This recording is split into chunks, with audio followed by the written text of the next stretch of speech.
नमस्कार, मैं खुशी और आप देख रहे हैं मुंबई तरंग न्यूज।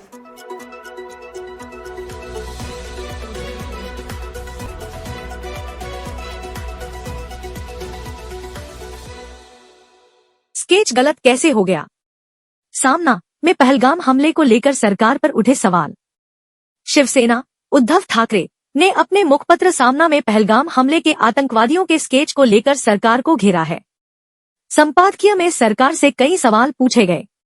दरअसल पत्र में कहा गया है कि जम्मू कश्मीर के पहलगाम में हुए 22 अप्रैल के हमला के बाद आतंकवादियों के 3 स्केच जारी हुए थे, लेकिन हाल ही में एनआईए की जांच में सामने आया है कि वो स्केच गलत थे।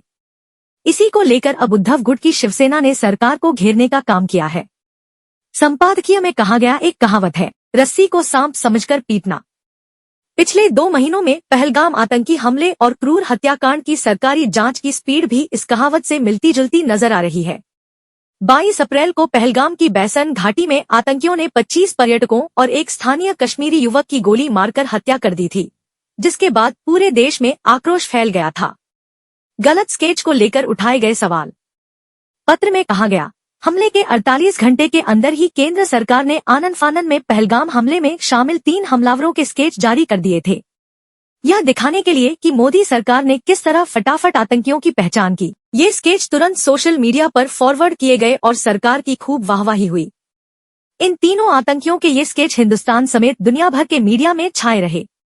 इन स्केच के आधार पर पिछले 2 महीनों से पहलगाम के इन अपराधियों की तलाश चल रही थी। सरकार पर किया तीखा हमला। पत्र में सरकार पर तीखा हमला करते हुए कहा गया, राष्ट्रीय जांच एजेंसी की ताजा जांच में यह बात सामने आने के बाद कि स्केच में दिख रहे तीनों आतंकियों में से किसी का भी पहलगाम हत्याकांड से कोई संबंध नहीं है, सरकार की बड़ी फजीहत हुई है। 2 महीने पहले जारी किए गए 3 आतंकियों के स्केच का पहलगाम हत्याकांड से कोई संबंध नहीं है। अब एनआईए ने ही कहा है कि पहले जारी किए गए स्केच गलत थे और असली तीनों हमलावर अलग ही हैं। आदिल हुसैन ठोकर नामक कश्मीरी और अली बही उर्फ तलहा और हाशिम मूसा उर्फ सुलेमान नामक 2 पाकिस्तानी नागरिकों के स्केच लेकर जांच एजेंसी पिछले 60 दिनों से उनका पता लगाने के लिए खून पसीना एक कर रही थी। 2 महीने की मेहनत हुई बेकार। इसी के साथ विदेश मंत्री पर अटैक करते हुए कहा गया है कि इतना ही नहीं, विदेश मंत्री एस जयशंकर ने खुद एक अंतर्राष्ट्रीय समाचार चैनल को दिए इंटरव्यू में जानकारी दी थी कि इस स्केच के आधार पर आतंकवादियों की पहचान कर ली गई है। वो सब अब झूठ साबित हो गया है, क्योंकि यह साफ हो गया है कि स्केच में दिखाया गया कोई भी व्यक्ति पहलगाम में हुए हत्याकांड में शामिल नहीं था।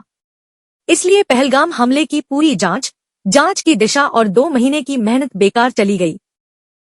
खबरों में अब तक के लिए बस इतना ही। फिर होगी आपसे मुलाकात ऐसे ही एक और लेटेस्ट अपडेट के साथ। तब तक के लिए नमस्कार और बने रहिए मुंबई तरंग न्यूज पर। ऐसे ही ताज़ा अपडेट के लिए हमारे YouTube चैनल मुंबई तरंग न्यूज को सब्सक्राइब करें और तुरंत नोटिफिकेशन पाने के लिए बेल आइकन प्रेस करना ना भूलें। और यदि आप हमें फेसबुक के माध्यम से देख रहे हैं तो हमारे चैनल को फॉलो जरूर करें। धन्यवाद।